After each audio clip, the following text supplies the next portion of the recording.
So now we are going to discuss another join, that is the right outer join. ठीक है?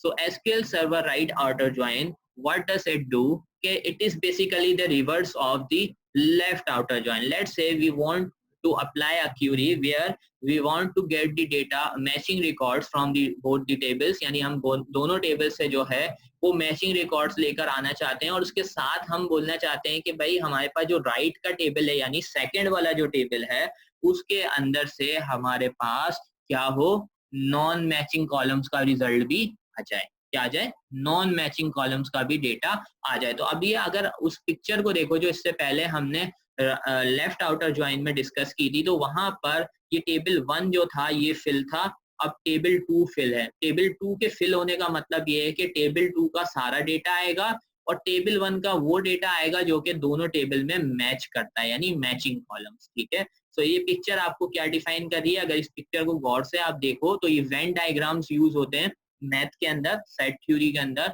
तो ये Venn diagram आपके पास बना हुआ है और ये वेन डायग्राम आपको ये बता रहा है कि बेसिकली ये आपके पास जो टेबल 2 है इससे सारा डेटा आएगा और टेबल 1 का सिर्फ मैचिंग डेटा आएगा। ठीक है, टेबल आपके पास जो है टेबल 1 का कौन सा आएगा? सिर्फ मैचिंग डेटा आएगा। ठीक है, so now we will apply this query on our table. ठीक है, तो हमारे पास सेम टेबल है, department and student. So now you can see we have 5 departments and we have 7 student records. ठीक है, so let's apply the right outer join. So let's select all, और we can say कि मैं चले मैं select all करता हूँ, select all from the student. Student से सारा डेटा सिलेक्ट करो, एस उसका select all from student। ठीक है, from student, एस उसका हमने एलियास दे दिया। उसके बाद हमने बोला right outer join, right outer join. कौन से टेबल को ज्वाइन करो? आपके पास डिपार्टमेंट के टेबल को ज्वाइन करो। किस पर ज्वाइन करो, किस बेसिस पर? यहाँ पर हम इसको डी दे देते हैं। सो हम बोलते हैं S dot department I D equals to D dot department I D.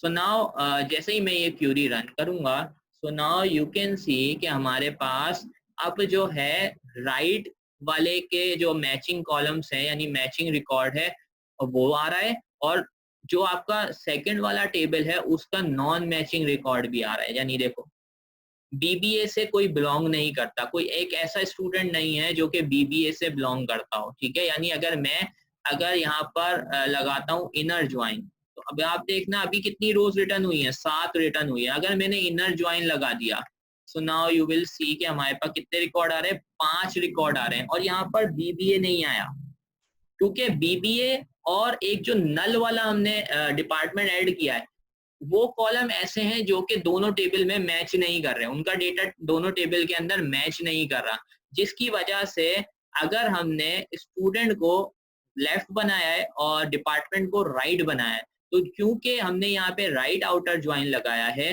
तो डिपार्टमेंट के टेबल से जो नॉन मैचिंग रिकॉर्ड्स भी होंगे वो भी हमारे रिजल्ट सेट के अंदर शामिल हो जाएंगे। तो मैं इसको एग्जीक्यूट करता हूँ, तो अब आप देख सकते हो कि ये हमारे पास जो 5 रिकॉर्ड्स आ रहे हैं एम्प्लॉय के, यानी अगर मैं यहाँ से दिखाऊं आपको सारे स्टूडेंट्स दिखाऊं, एम्प्लॉय मैंने गलत बोल दिया, तो हमारे पास 7 एम्प्लॉय है। ठीक है, अब ये 7 एम्प्लॉय आ रहे हैं। ठीक है, यहाँ पर 2 एम्प्लॉय 7 स्टूडेंट आ रहे हैं। ठीक है, यहाँ पे हमारे पास 7 स्टूडेंट का डेटा आ रहा है। अब ये 7 स्टूडेंट हैं, इसमें से लेकिन 2 स्टूडेंट ऐसे हैं जिनका डेटा नल है। ठीक है, लेकिन क्योंकि मैंने, और अगर मैं यहाँ पे डिपार्टमेंट दिखाऊं तो डिपार्टमेंट में आप देखो हमारे पास 5 रिकॉर्ड हैं। ठीक है, अब ये 5 रिकॉर्ड है ना, तो यानी ये सारे रिकॉर्ड अगर हमने राइट आउटर जॉइन यूज किया है और डिपार्टमेंट को राइट टेबल बनाया है तो ये सारे रिकॉर्ड हमारे रिजल्ट सेट में शामिल होंगे। लेकिन स्टूडेंट के वो 2 रिकॉर्ड जो कि मैच नहीं करते, कौन? अब्दुल रहमान और अहमद, उसका रिकॉर्ड शामिल नहीं होगा। तो यहाँ पर आप देख सकते हो कि खालिद, मजीद, तस्मिया, शाहिद, आदिल, ठीक है, ये 5 स्टूडेंट का डेटा आ रहा है, लेकिन अब्दुल रहमान और आपके पास अहमद का डेटा क्यों नहीं आ रहा? वो इसलिए नहीं आ रहा क्योंकि वो मैच नहीं करते, और क्योंकि हमने नॉन मैचिंग कॉलम्स यानी नॉन मैचिंग जो रिकॉर्ड्स हैं वो कौन से टेबल से कॉल किए हैं? राइट के टेबल से।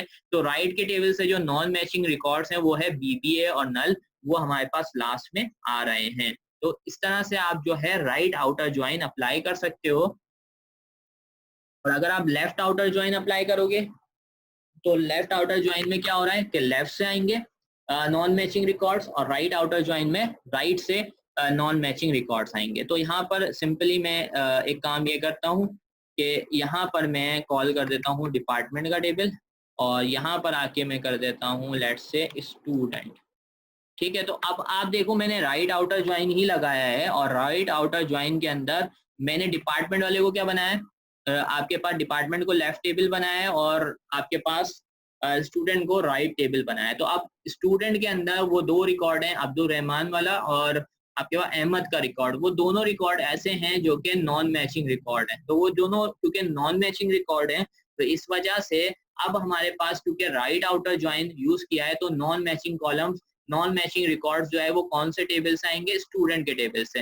तो अब वो जो डिपार्टमेंट के अंदर बीबीए और नल आ रहा था वो इंक्लूड नहीं होंगे, जबकि आपके पास स्टूडेंट के जो दो ऐसे रिकॉर्ड थे जो कि मैच नहीं कर रहे थे वो आपके पास रिजल्ट सेट में आएंगे। तो लेट्स रन दिस। सो अब आप यहाँ पर देख सकते हो कि अब हमारे पास अब्दुल रहमान का डेटा भी आ रहा है और अहमद का डेटा भी आ रहा है, लेकिन ना बीबीए आ रहा है ना वो नल वाला डिपार्टमेंट आ रहा है, क्योंकि हमने नॉन मैचिंग रोज जो है वो कहाँ से कॉल करवाई है, राइट आउटर ज्वाइन को यूज किया है। तो राइट के टेबल से हमने बोला है कि राइट का टेबल हमारा स्टूडेंट का है, तो स्टूडेंट के टेबल से आपके पास नॉन मैचिंग जो रिकॉर्ड्स हैं वो भी आए और मैचिंग रिकॉर्ड्स भी यहाँ पर आ जाएं।